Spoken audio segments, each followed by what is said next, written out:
Hey, if you're an educator who's been dipping your toes into AI, you have definitely felt the ground shifting beneath your feet. I mean, things are moving so fast. We're way beyond just typing simple prompts into a chatbot now. We're entering a whole new era, the era of AI orchestration. So let's break down what that actually means for you and your classroom. Remember 2023? It feels like ages ago, right? Back then, getting something useful out of an AI, well, it felt like this constant, tiring negotiation. You'd ask for a lesson plan and it would give you something kind of close, but you'd have to go back and forth, tweaking and arguing with it, and honestly, it was pretty exhausting. And you know exactly what I'm talking about, right? The endless reprompting, trying to find that perfect magic phrase. Or spending hours fact-checking those bizarre hallucinations where the AI just confidently makes stuff up. And don't even get me started on fixing all the weird little mistakes. But what if? What if we could leave all that behind? What if AI could finally graduate from just spitting out text to actually thinking and even do? Well, welcome to 2025, because that's exactly what's happening. And this isn't just another software update. We are talking about a fundamental change to the underlying architecture of these models. Everything is different now. Let me show you the two huge breakthroughs that are driving this whole revolution. Okay, first up, we've got what are called reasoning models. This is the AI that finally thinks before it speaks. You know, it uses this cool process called test-time compute, which is a fancy way of saying it actually stops to check its own work. It verifies its logic, it plans out a solution, and it corrects its own errors before it ever shows you an answer.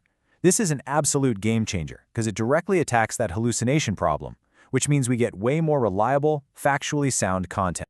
And the second piece of the puzzle? Agentic models. If reasoning models are the thinkers, then agentic models are the doers. I mean this literally. These AIs can see your computer screen, move your mouse, click on buttons, and use your software all on their own. They're not just giving you instructions anymore. They're like a true virtual assistant that can take over and run an entire workflow for you. It's kind of wild. And listen, this isn't some far-off futuristic dream. The numbers are in. A whopping 85% of teachers are now actively using AI tools in their day-to-day work. So we're clearly way past the let's try this out phase. AI is officially a core part of the teaching toolkit. So here's the most important takeaway. The goal has completely changed. We have to stop looking for that one, single, perfect, magical AI tool that's going to solve all our problems. That thing doesn't exist. The new strategy, the new mindset, is all about building your own specialized AI team. So let's meet the starting lineup, shall we? You've got your big three ecosystems, and each one brings a unique superpower. Think of OpenAI as your master planner, your logical expert. It's amazing for designing those really rigorous step-by-step curriculum plans.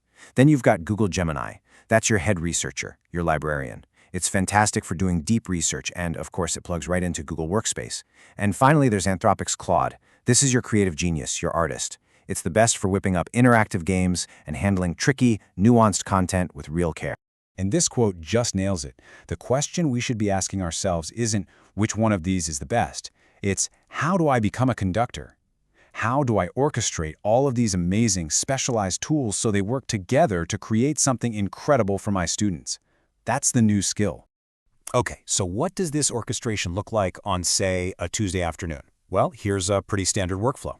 Step 1, you start with your researcher Gemini to build a rock-solid, fact-checked content bank. Step 2, you pass that research over to your planner, OpenAI, to map out a really logical lesson sequence. Step 3, now you bring in your creative, Claude, to instantly generate fun stuff like games and quizzes from that plan. Step 4, you deliver it all through your school's own system, like Canvas or Google Classroom.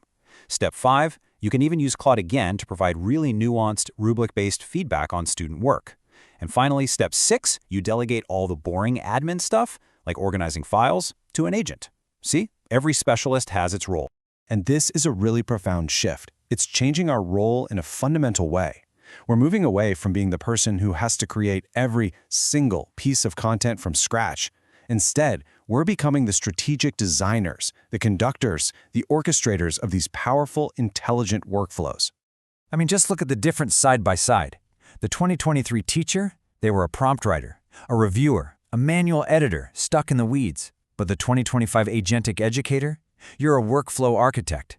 You're the one designing the system, directing the intelligence, and then using your professional judgment to curate and audit the final product. It's a much more strategic, high-impact job. So, the tools are here. They are more powerful and more specialized than we ever could have imagined just a couple of years ago.